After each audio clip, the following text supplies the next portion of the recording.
নমস্কার, আমি অতুর রান্নাঘরে সবাইকে স্বাগত। আজ আবারও চলে এসেছি একটা নতুন রেসিপি নিয়ে। আজ আমি তোমাদের সাথে একটা পটলের রেসিপি শেয়ার করব। এই রেসিপিটা এতটাই টেস্টি হয়, না বানালে বিশ্বাসই হবে না। এই রেসিপিটি খুবই কম সময়ে আর কম তেল মশলায় তৈরি হয়ে যায়। এই রেসিপিটি বানানোর জন্য 6টা পটল নিয়েছি। পটলের গায়ে যে হালকা আস্তরণটা থাকে, চেঁচে পরিষ্কার করে পটলের দুই সাইডটা অল্প করে কেটে বাদ দিয়ে দেবো।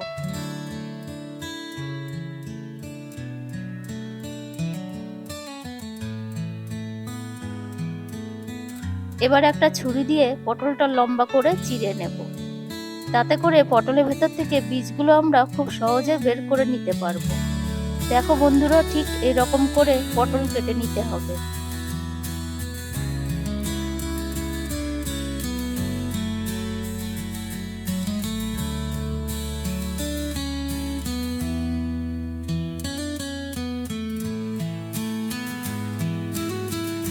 দেশে বিদেশে সকল বন্ধুদের জানাই আমার আন্তরিক ভালোবাসা।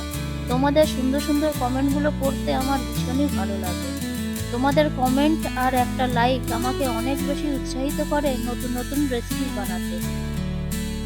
তোমাদের ভালোবাসা ও সাপোর্ট আমার এই ছোট্ট পরিবারকে অনেক দূর এগিয়ে নিয়ে যেতে সাহায্য করবে। এইভাবে ভালোবাসা দিয়ে আমার পাশে থেকো।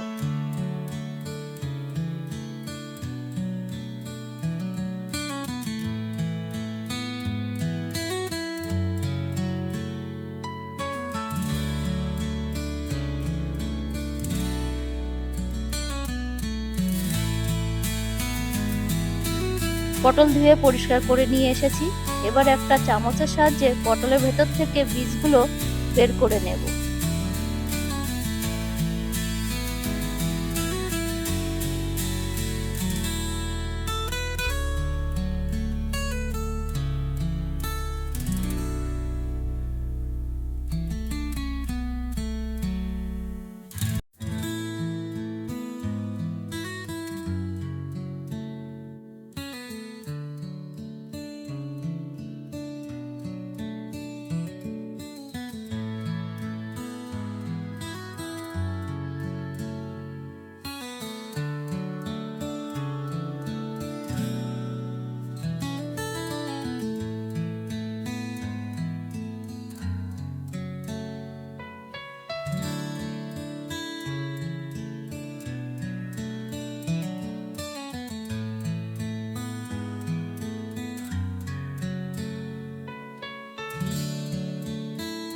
দেখো বন্ধুরা, এক এক করে সব পটলের বীজগুলো বের করে নিয়েছি। যে বীজগুলো একটু লাল লাল হয়ে গেছে ওগুলো বেছে ফেলে দেব। আর কচি যে বীজগুলো আছে সেগুলো আর ফেলবো না, এগুলো পরে ব্যবহার করব।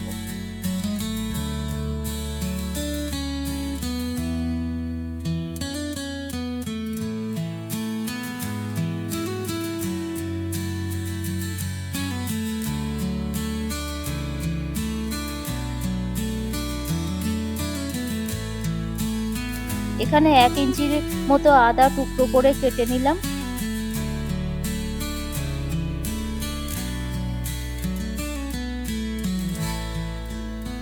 দুটো মিডিয়াম সাইজের পেঁয়াজ ভালো করে চপ করে নিয়েছি।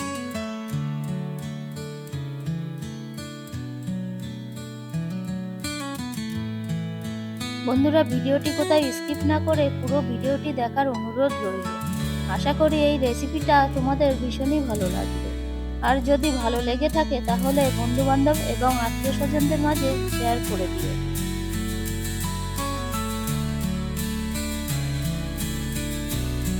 মিক্সি জারের মধ্যে দিয়ে দিচ্ছি 14 থেকে 15 কোয়া রসুন, 1 ইঞ্চি আদা, আর ঝালের জন্য 4টে কাঁচা লঙ্কা, আর পটলের যে কচি বীজগুলো রেখেছিলাম সেইগুলো দিয়ে সুন্দর একটা পেস্ট তৈরি করে নেব।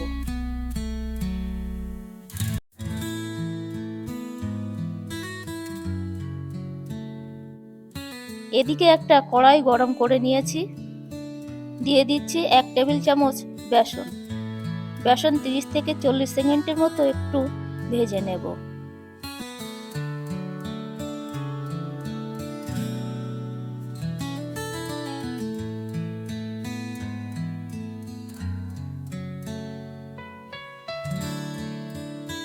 বেসন দিয়ে সুন্দর একটা মিষ্টি গন্ধ বেরিয়েছে।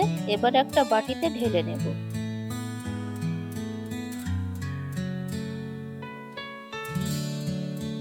বেসন ঢেলে নিয়ে ওই কড়াইয়ের মধ্যে সর্ষের তেল দিয়ে গরম করে নিয়েছি। ফোড়নে দিচ্ছি গোটা জিরে, 1/4 টিস্পুন হিং। এবার ফোড়নটা খুব সুন্দর করে ভেজে নেব। ফোড়নটা দিয়ে খুব সুন্দর একটা মিষ্টি গন্ধ বেরিয়েছে। দিয়ে দিচ্ছি কুচানো পেঁয়াজ।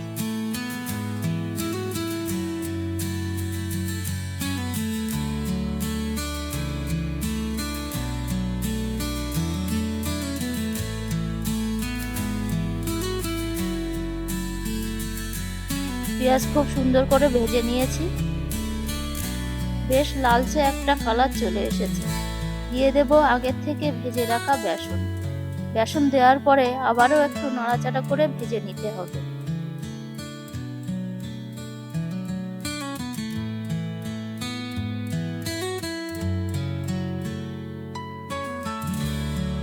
খুব সুন্দর করে ভেজে নিয়েছি। যে পেস্টটা তৈরি করে রেখেছিলাম এবার সেটা দিয়ে দেব। এবার ভালো করে নাড়াচাড়া করে মিশিয়ে নেব।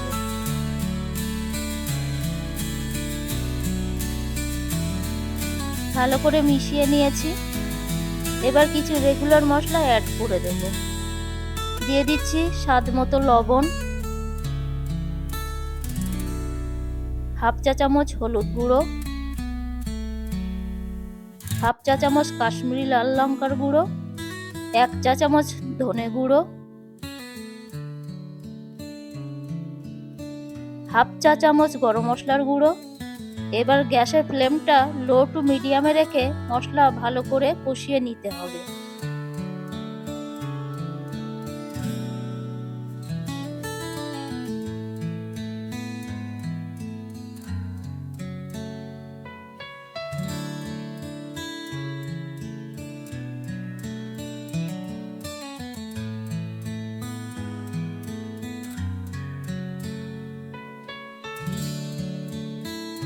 মশলা খুব সুন্দর করে কষিয়ে নিয়েছি।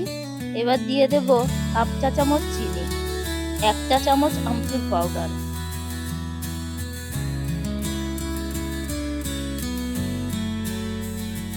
এখানে কিছুটা চীনাবাদাম ড্রাই রোস্ট করে খোসা ছাড়িয়ে ছোট ছোট টুকরো করে ভেঙে নিয়েছি। আর কিছুটা কিশমিশ কেটে টুকরো করে নিয়েছি। মশলার মধ্যে দিয়ে দিলাম। ভালো করে মশলার সাথে কষিয়ে নেব।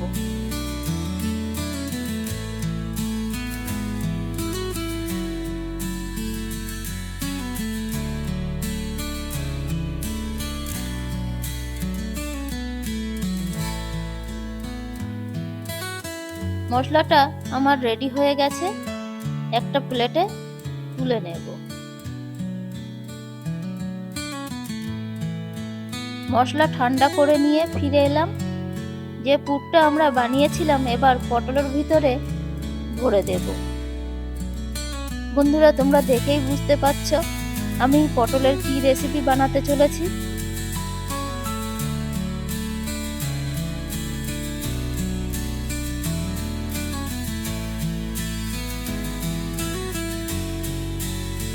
আমার এখানে হাত দিয়ে সুবিধা মনে হচ্ছে, সেজন্য হাত দিয়ে করছি।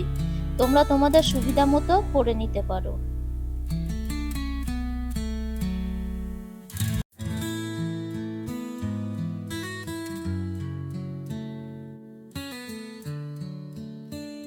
এখনো পর্যন্ত যেসব বন্ধুরা ভিডিওটি দেখছো প্লিজ একটা লাইক এবং কমেন্ট করে দিও। আর নতুন বন্ধুদের কাছে একান্তই অনুরোধ রইল চ্যানেলটিকে সাবস্ক্রাইব করে পাশে থাকা বেল আইকনটি প্রেস করে দিও। তাহলে আমি যখনই কোনো নতুন ভিডিও আপলোড করব সবার আগে তোমাদের কাছে পৌঁছে যাবে। তোমরা তোমাদের সময় সুযোগ মতো ভিডিওটি দেখে নিতে পারবে।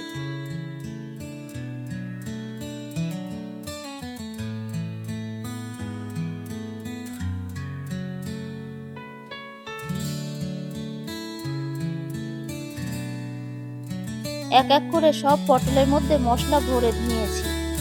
দেখো বন্ধুরা, মশলা ভরার পরে পটলগুলো কতটা সুন্দর লাগছে আর কতটা লোভনীয় লাগছে দেখতে।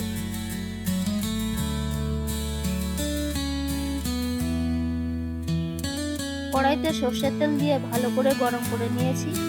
এই রেসিপিটা সর্ষের তেলে রান্না করলে খেতে ভীষণই ভালো হয়। এবার পুর ভরা পটলগুলো দিয়ে দেব।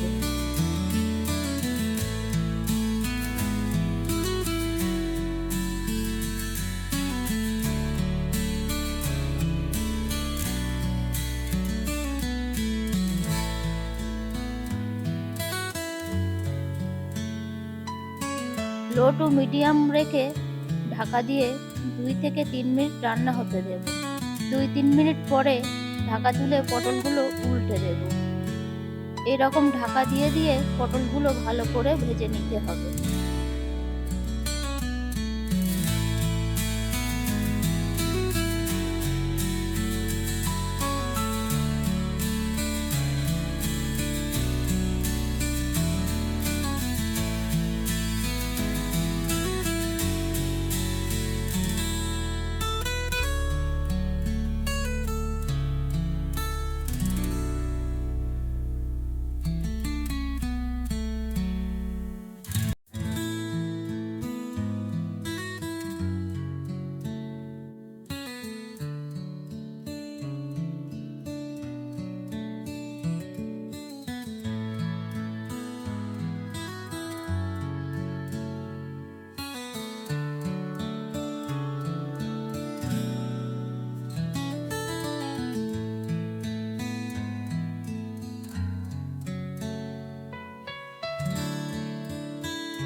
দেখো বন্ধুরা, পটল উল্টে পাল্টে ভালো করে ভেজে নিয়েছি। আর প্রতিটা পটল খুব ভালোভাবে সুসেদ্ধ হয়ে গেছে। আর কতটা লোভনীয় হয়েছে দেখতে। পুর ভরা পটল রেসিপি রেডি হয়ে গেছে।